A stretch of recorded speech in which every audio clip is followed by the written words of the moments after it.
अस्सलाम वालेकुम, मैं मोहम्मद उलकरनैन और अपने यूट्यूब चैनल नो साइड के साथ लोधरा का जो इलेक्शन रिजल्ट आया है उसको थोड़ा सा एनालिसिस करते हैं कि क्या हमारा जो पहले वाला एनालिसिस था वो ठीक था या उसमें कहीं प्रॉब्लम आया है। यहाँ पर एमएनए की दो सीट्स है, एनए 154 और एनए 155।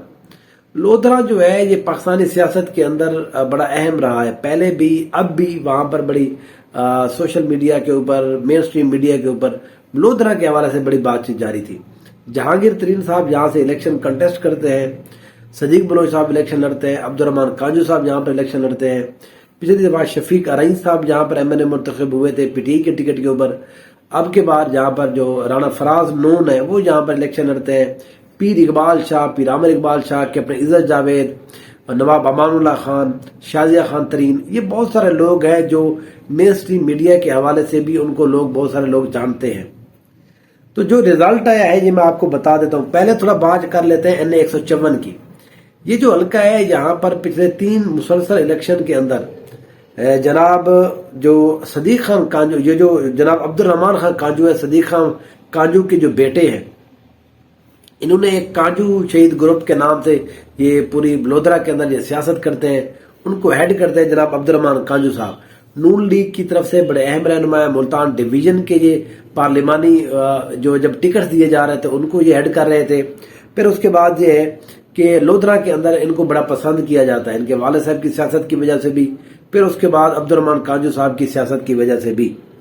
अब जो रिजल्ट आया है उस रिजल्ट के मुताबिक राणा फराज नून जो है उन्होंने 1,34,500 वोट लिए हैं। इनके मुकाबले में जनाब अब्दुर्रहमान खान कांजू ने 1,28,000 वोट लिए हैं और मोहम्मद जुबैर अहमद टीएलपी के 14,000 वोट लेने में कामयाब रहे। ये जो वादे बड़े जो जिनकी वोट यहाँ पर काउंट आप कर सकते हैं। यहाँ पर अब्दुर्रहमान कांजू को पहली दफा शिकस्त हुई है राणा फराज अहमद नून के खिलाफ। राणा फराज नून जो है ये पाकिस्तान तहरीक इंसाफ की तरह हिमायत याफ्ता है। ये कल बीबीसी के ऊपर इनके हवाले से एक बात चल रही थी कि पीपल पार्टी के बहुत सारे लोगों ने इनसे रब्ता किया कि आप हमारे साथ मिल जाएं, तो इन्होंने बिल्कुल ही इनकार कर दिया। इन्होंने कहा जी मैं किसी भी पार्टी के साथ शामिल नहीं हूंगा, मैं पीटीआई के साथ था और पीटीआई के साथ ही रहूंगा। ये आज तक की बात है जो बीबीसी के अंदर भी यहाँ पर कोट हो चुकी है। देखिए अब्दुर्रहमान कांजू जो है ये पूरे कांजू जो पूरा लोधरा है यहाँ पर ये सियासत करते हैं। लेकिन इस दफा मसला मैंने पहले भी बताया था, अब्दुर्रहमान कांजू क्योंकि गवर्नमेंट पिछले 5 साल नहीं रहे थे इसलिए बहुत सारे लोगों के ये पर्सनल काम नहीं करा पाए।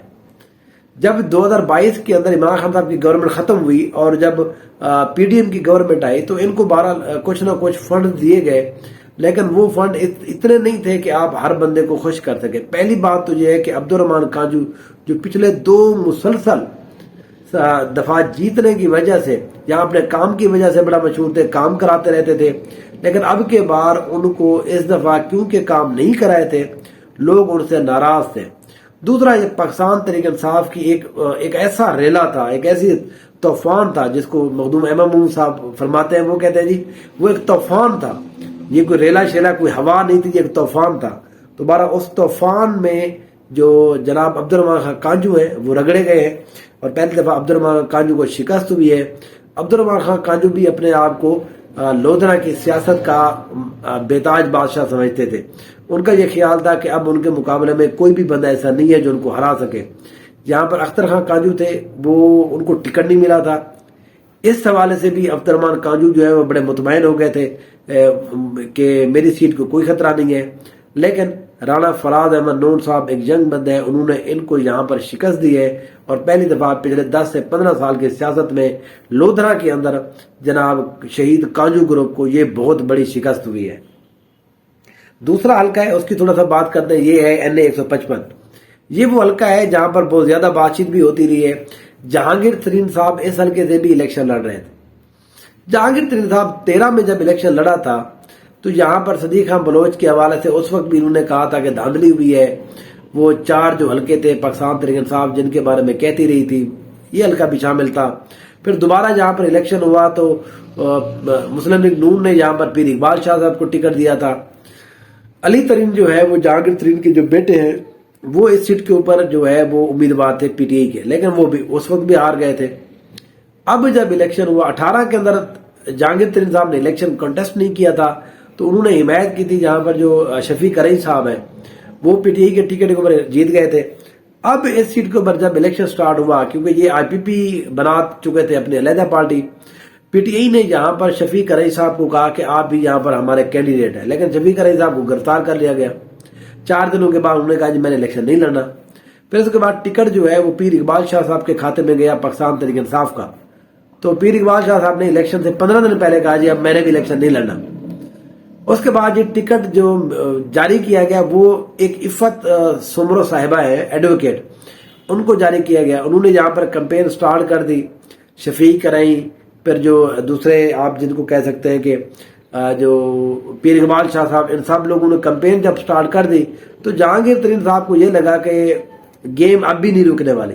تو جہانگیر ترین صاحب نے پولیس کو استعمال کر کے عفت سمرو صاحبہ کو گرفتار کرایا، ان کے بھائی کو ان کے سامنے خوب تشدد کا نشانہ بنایا، اور یہ کہا گیا کہ آپ ایک بیان دیں کہ آپ الیکشن نہیں لڑ رہی، آپ الیکشن سے دستبردار ہو رہی ہے۔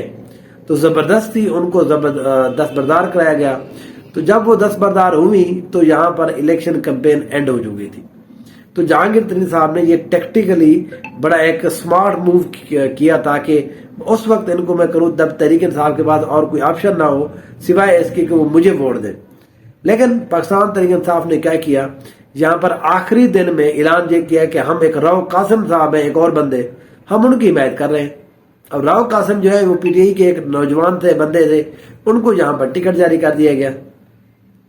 اب ریزلٹ جب آیا تو صدیق خان بلوچ نے 1,17,000 ووٹ لیے، جہانگیر ترین صاحب صرف 71,000 ووٹ لینے میں کامیاب رہے، اور راؤ محمد قاسم صاحب جو ہیں وہ 53,000 ووٹ لینے میں کامیاب ہوئے۔ یہ ایک دن کی جو ان کی، جس کو آپ کہہ سکتے ہیں کہ ایک دن کی جو ان کی کمپین تھی، وہ اس طرح سے وہ 53,000 یہاں پر ووٹ لینے میں کامیاب رہے۔ تو جہانگیر ترین صاحب نے جس انداز میں یہاں پر لوگوں کو بٹھایا، جس طور سے بٹھایا، جس طریقے سے، ان کے پاس کوئی بھی بہت سارے ٹیکٹس ہیں، وہ پیسہ بھی ہوتا ہے، وہ پولیس بھی تھی اس دفعہ ان کے ساتھ، تو پھر بھی یہاں پر جہانگیر ترین جو ہے وہ یہ الیکشن نہیں جیت سکے۔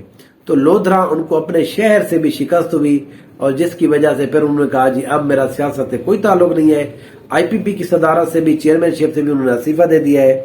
تو اس طرح سے اب کے بار، کیونکہ عبدالرحمان کانجو بھی لودھرا کے بہت بڑے سیاستدان تھے، پھر اس کے بعد باری آتی تھی صدیق خان بلوچ کی، اب کیونکہ عبدالرحمان کانجو بھی آ چکے ہیں تو میرا اپنا یہ خیال ہے کہ اب لودھرا کی سیاست جو ہے وہ عبدالرحمان کانجو یا جہانگیر ترین کی وجہ سے یاد نہیں رکھی جائے گی، بلکہ صدیق خان بلوچ کی وجہ سے لودھرا شہر کو پورے ملک کے اندر جانا جائے گا۔ صدیق خان بلوچ ایم پی کے الیکشن بھی ان کی جو ونگ تھی وہ بھی جیت گئے ہیں، ان کی جو بھی ونگ تھے وہ پورا کا پورا پینل جیتے ہیں۔ جہانگیر ترین صاحب پورے پینل کے ساتھ آ رہے ہیں یہاں پر، اور اس طرح سے پاکستان تحریک انصاف بھی ایک ٹکٹ سیٹ لینے میں کامیاب رہی، اور مسلم لیگ نون کے کھاتے میں بھی ایک چلی گئی، اور جہاں پر جہانگیر ترین کا سیاست کے حوالے سے بالکل یہاں پر ایک صفایا ہو گیا۔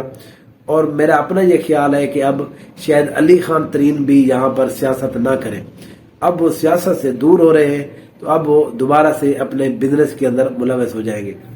تو اس طرح سے لودھرا کی سیاست کے حوالے سے یہ معاملہ تھا۔ پھر آپ سے بات ہوگی ایک اور ضلع کے ساتھ، ایک اور ضلع کے انالیسس کے ساتھ، ریزلٹس کے اوپر بات کریں گے، اور پھر دیکھیں گے کیا یہاں پر کیا کیا معاملہ ہوا، ہمارا انالیسس کس حد تک ٹھیک رہا۔ پھر بات ہوگی۔ Thank you so much.